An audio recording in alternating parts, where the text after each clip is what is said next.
Hi everyone, welcome back to the channel. You guys know what it is because I'm in this get up. It is Chinese New Year makeup. I'm going to be sharing with you guys the Chinese New Year makeup look that I'm going to be wearing this year. In general, I feel like the world has chilled down a lot, especially when it comes to makeup and fashion. Things like basics, the no makeup look, the no foundation routines, they are all coming back, and I feel like people are focusing more on having nice natural features peek through. That is why this year for Chinese New Year I've decided to go for a more natural, everyday kind of style. Without further ado, let's get started. Okay, I bun my hair up in a trendy-ish bun today. All I did was just like cinch my hair up into a low pony, shift it to the side, twist it, and then I did a bun. I have a whole bunch of bobby pins, and I just put this little pearl thing over here just for a touch of like oriental pearliness. This one is from Shopee. For foundation, I'm using this Hera Black foundation. When I think of Chinese New Year, I think of it being the hottest season of the year. I want my makeup to last all day. The black foundation has SPF 15 PA+ inside, so it's a little bit of sun protection. So this foundation is slightly more full coverage, and I want that nice flawless finish when we are wearing colors that are brighter. It'll be nice to have a nice bright complexion. Okay, generally for me, like Chinese New Year has always been very tiring. My family is the kind that goes to quite a lot of places in a day. This one is the Chantecaille foundation brush. It's called Foundation and Mask. I really like it because it is not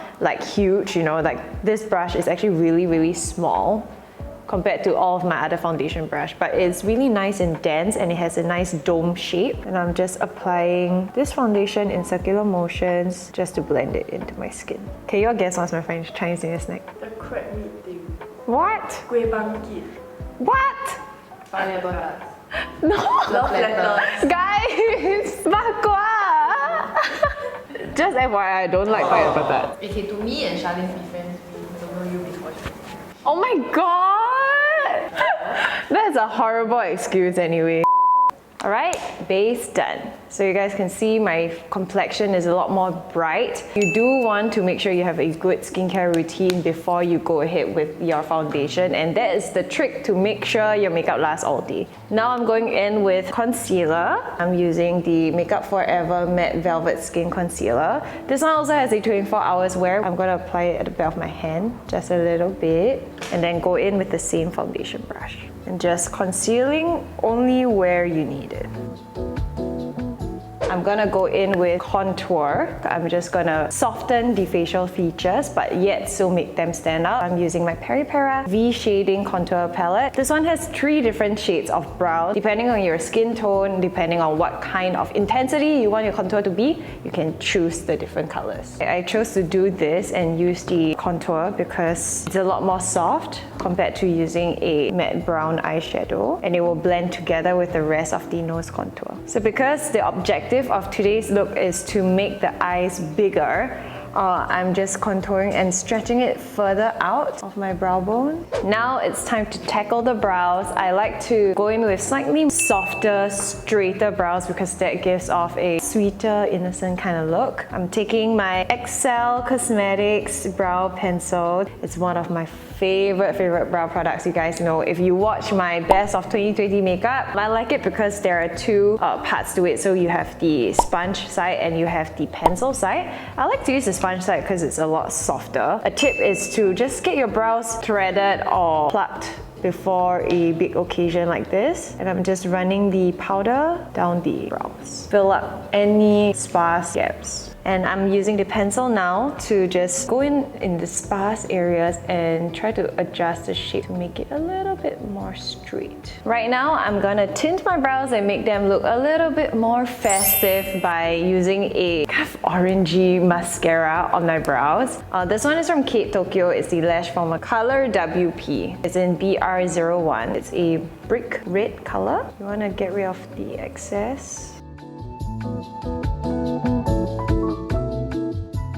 This is the brows done. Let's move on with the eyeshadow. I have my Charlotte Tilbury Instant Eye Palette. I'm just going in with this color called Desk. So it's more of like a coral pink color. Just applying it all across the eyelids.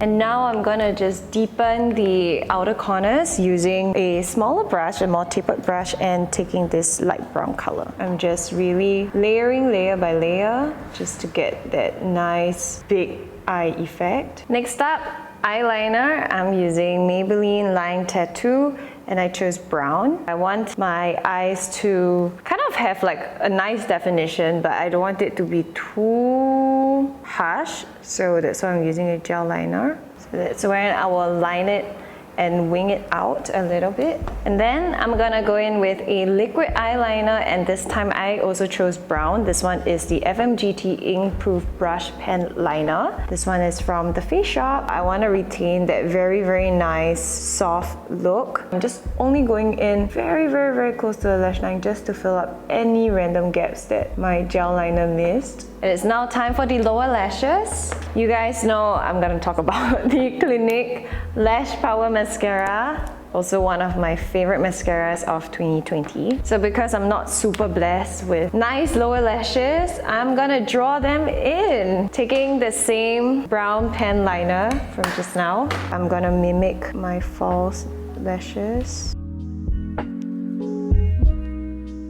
For blush, I'm not gonna go too crazy. I'm just gonna go in with something that matches my lip color. And for my lips today, I'm using the Etude Rose Wine OR210. Because I have a little bit of coral and orange on me and also on my eyes, I have decided to go in with a pinkish coral color. This one has got a matte finish. I chose matte lipstick because I want it to be extremely long wearing so that it can be budge proof even after you eat and also when you take off your mask. For my blush, I'm going in with this color because I feel like it kind of complements it very well. It's the 3CE Blush Blusher in Last Time. I'm just applying it quite close to the eye area and I am just applying it almost kind of blending it into my temples. I wanted a really blurred look. I'm just applying it and blending it out with my fingers. I've got the Clinique Powder Pop Flower Highlighter in Luna Pop. This one is a more warm tone kind of highlight, which kind of ties in very well with the corals and pinks. I'm just applying it on my cheekbones, chin, nose bridge, and a little bit on the forehead. Underneath the brow bone, inner corner of the eyes. And we are done!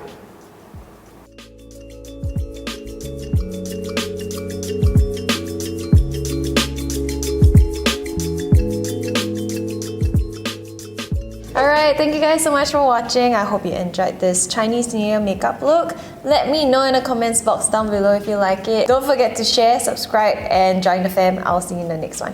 Bye! Happy Chinese New Year!